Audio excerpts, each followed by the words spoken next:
After she's finished looking through my things, she starts yelling really out loud, "You're either a terrorist or a liar."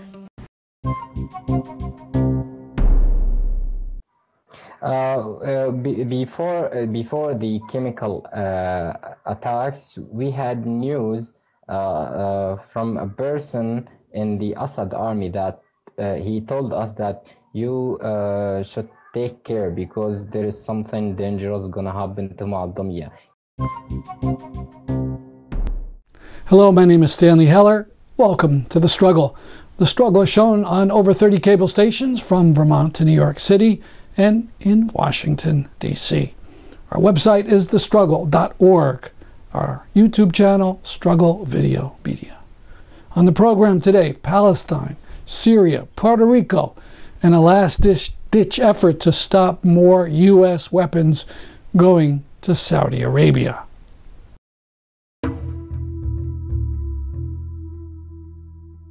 Last month, 5 U.S. citizens who tried to visit Palestine were interrogated and jailed by Israeli border control and then deported and banned without any clear explanation.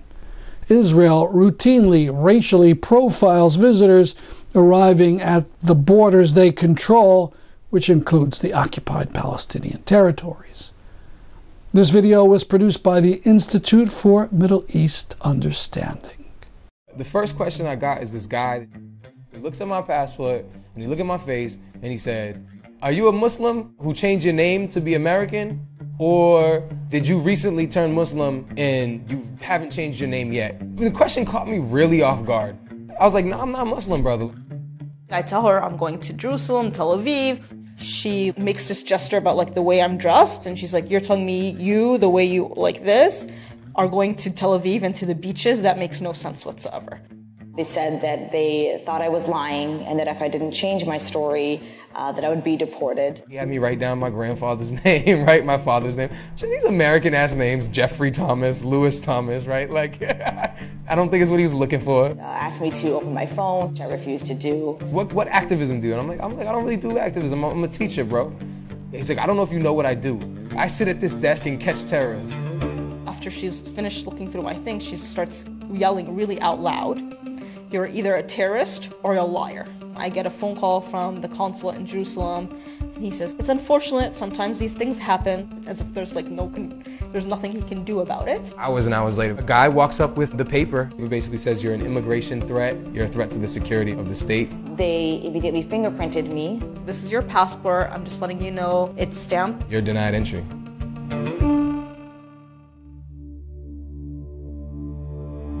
The biggest stress, it was not knowing when you're gonna leave. They never gave me a concrete reason for why I was not being allowed in.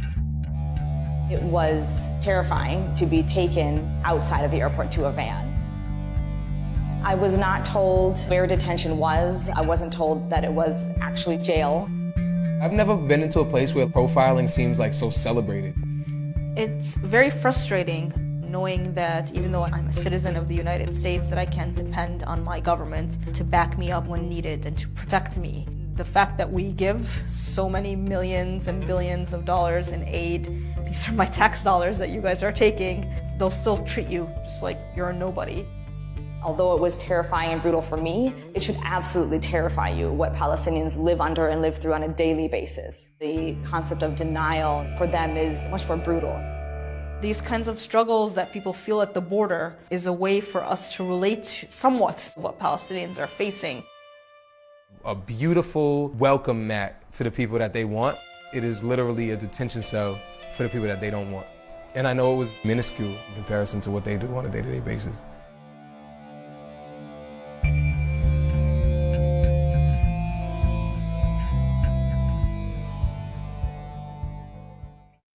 Notice the 5 didn't get any help from the U.S. Embassy. There wasn't the slightest protest by the U.S. about this treatment. This despite the billions the U.S. gives to Israel every single year.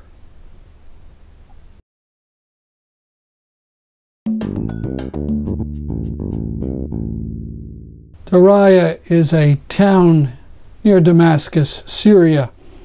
It has suffered atrocities and has been under siege for 4 years. Several months ago, children made a human SOS sign begging for international aid.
بس هلا صرنا قريب الجمعة وشوي ما عاد في براميل، اما من الاول كان في براميل وهلا لحد الان في حصار، هلا مفات مساعدات.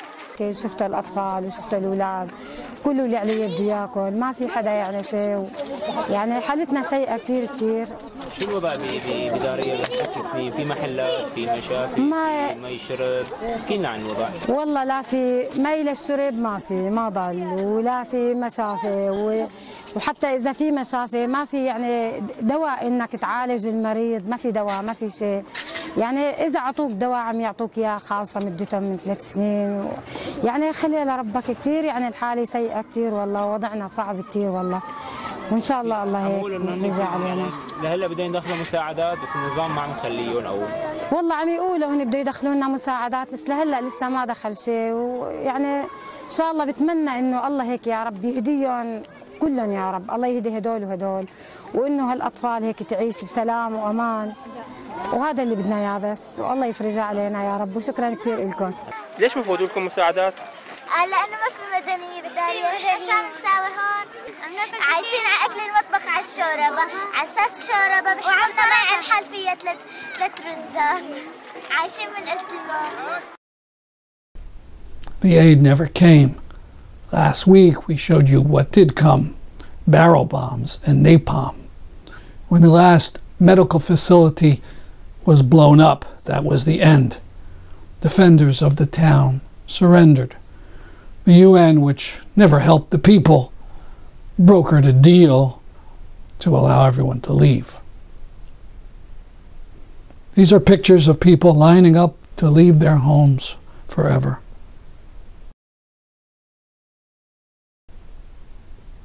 Visits to the graveyard for the last time.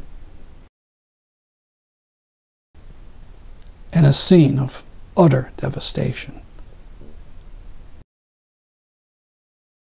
A week later, it was Moadamiyeh's turn. The city, which had undergone siege and a poison gas attack, was given an ultimatum: surrender or be utterly devastated. The media reports they gave in.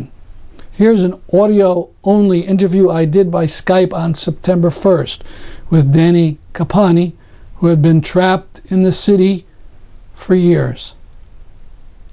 I'm speaking with Dani Qappani, who is under siege by Assad forces in Moadamiyeh, Syria. Many of you saw him this winter when he was interviewed by Richard Engel on NBC National News. I've been reading the terrible news that the people of your city are being forced to leave by Assad forces. Yes, it's right, but not yet. No one has left Moadamiyeh yet. Why are the leaders of the city agreeing to leave? Why are you leaving? It's not something we decided. It's we have no other choice. We were forced to agree on the terms. I think you heard the terms of Assad. We're weak now. After 4 years of siege, it's very difficult to continue like this. But we don't want to leave. We were forced. We were forced to leave. What are the terms of the agreement? What can you take with you? That kind of thing. The terms are to surrender all arms, to normalize all people's situations and conditions, to allow the regime's institutions and establishments to work inside the city, to end all kinds of revolution things inside the city, and to establish a kind of a police station inside the city consisted of people of Moadamiyeh and regime's soldiers. So some people are going to stay? I think yes, but most of people here are afraid of the future. There is no guarantee that the regime will not arrest or do anything to the people. Now, what happened to the people who left in Daryya? Have you heard? Are they safe? Regarding people who are now in the regime's places, they are somehow safe, but until now there is no guarantee that they will be safe. They will be taken to be what's the word? Prisons? No. They will go through a process of normalizing situation. Mm-hmm. Now, I think you said the city was under siege for 4 years? Yes, since 2012. What's the food situation? What do people eat? Nowadays, it's somehow available, something like a loaf of bread to each person per day, and half a kilo of vegetables to each family. But it's not the case. The economical situation of the city is under zero. No one has enough money to buy every day. It's something difficult. Even if there is food, people can't buy food. Is international food being brought in, or is it only things that people can grow in the city? No, there is no water to grow anything, but something like 3 weeks ago or a month, the UN brought food to Moadamiyeh.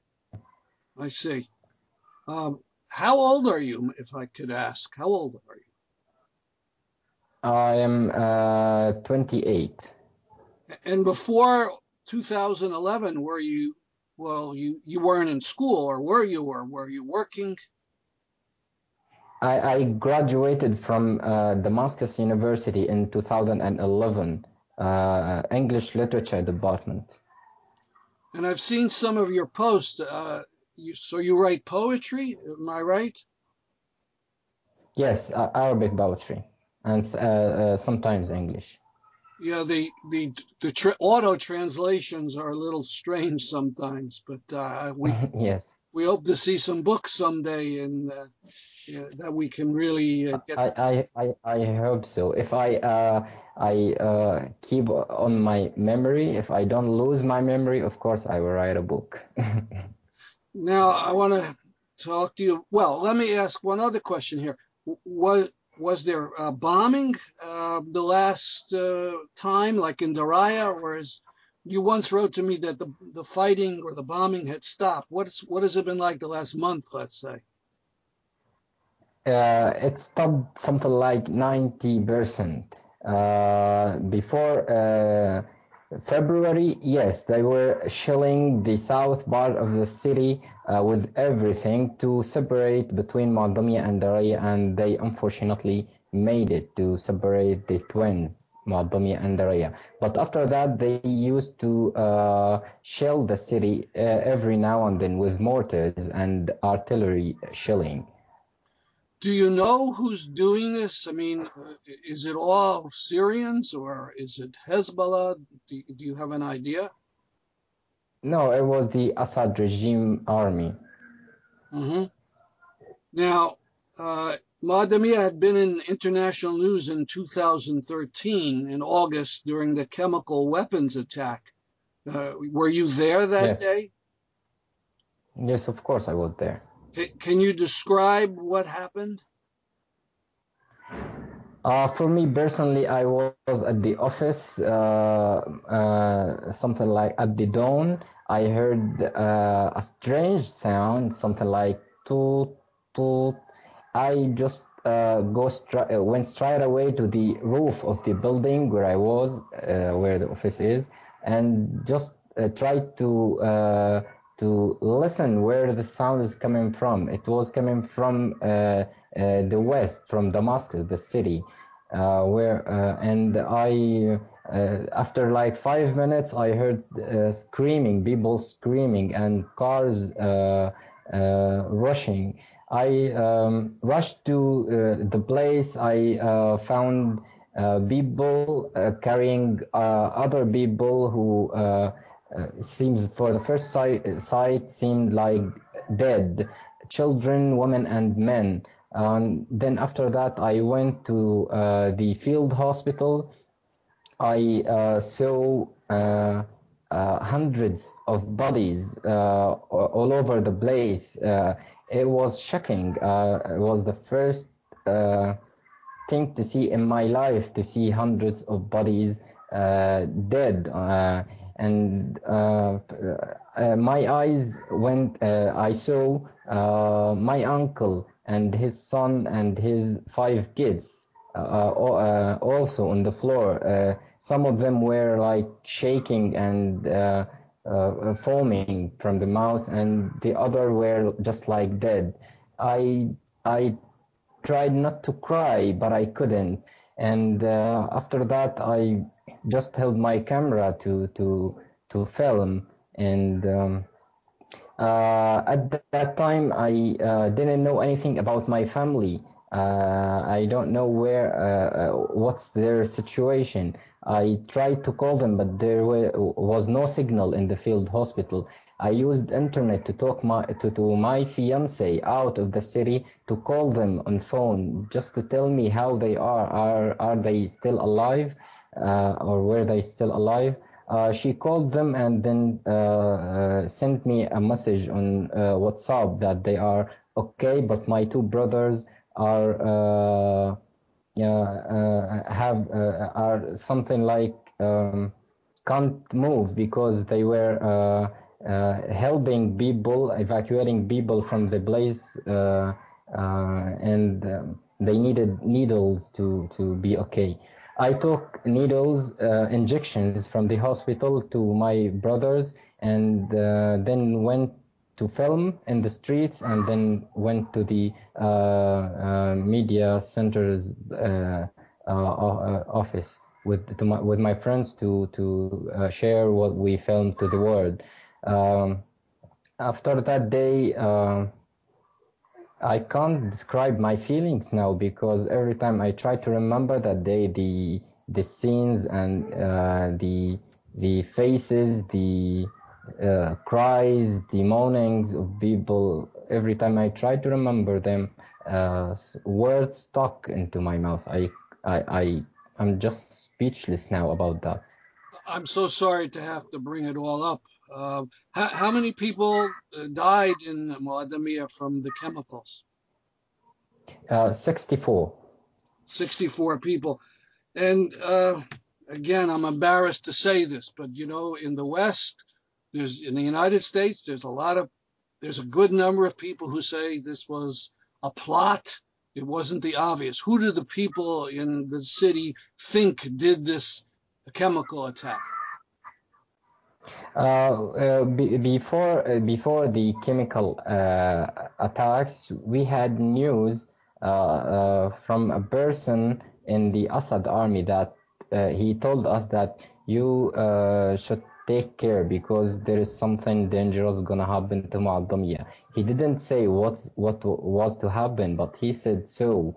Of course, we have no enemy. We have no enemy. But Assad and his army and his militias and Hezbollah, who's gonna hit us with chemicals? Who had chemicals but Assad? My final question, we know the leaders of the world, the international community have failed you. What message do you want to send to the people who care about Syrians? For me and for us in Moadamiyeh, we don't need power. We don't need to be presidents and officials in the future. We want our Syria free of the criminal and his militias and all militias of the world who came to Syria to fight with Assad, to kill the innocent people. The FSA and the opposition have arms to fight, but the civilians, the innocent people inside cities have no arms to fight. Why the Assad and Russians attack civilians, attack innocent people? Why can't you stop it? Why can't you stop it? We want Syria free, and we still have our demands from the only beginning. We said at the demonstrations, we don't want Assad. We don't want anyone who killed us. We suffered a lot. And if you think the U.S. government is at all interested in overthrowing Assad, consider the treatment of Raed Salah. He's a leader of the White Helmets, the people who dig the victims out of the rubble in Aleppo and elsewhere. He flew into the U.S. to accept an award. He was turned away without comment. He was denied entry even though the award was funded in part by the U.S. government.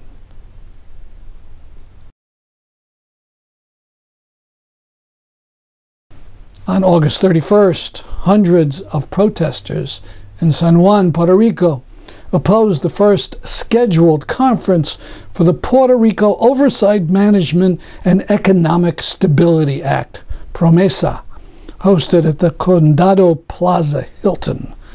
The conference was supposed to be the kickoff for several initiatives, together with the United States debt restructuring bill, which President Obama signed into law on June 30th, as a way to deal with Puerto Rico's $70 billion debt. The bill set up a control board of 7 appointed U.S. officials who now have power over the Puerto Rican economy. Puerto Rico, which is a Commonwealth possession of the United States, is looking more and more like an outright colony, and the people object. $70 billion is, of course, chicken feed to a government that gave or loaned the big banks $12 trillion to get them back on their feet. But of course, that's totally different. There's an annual Puerto Rican Day parade in Springfield, Massachusetts. This time there's going to be a delegation that's going to bring up the outrage against Puerto Rico, these crooked debts that were forced on it, and the crooked deal that Congress and Obama forced on them now.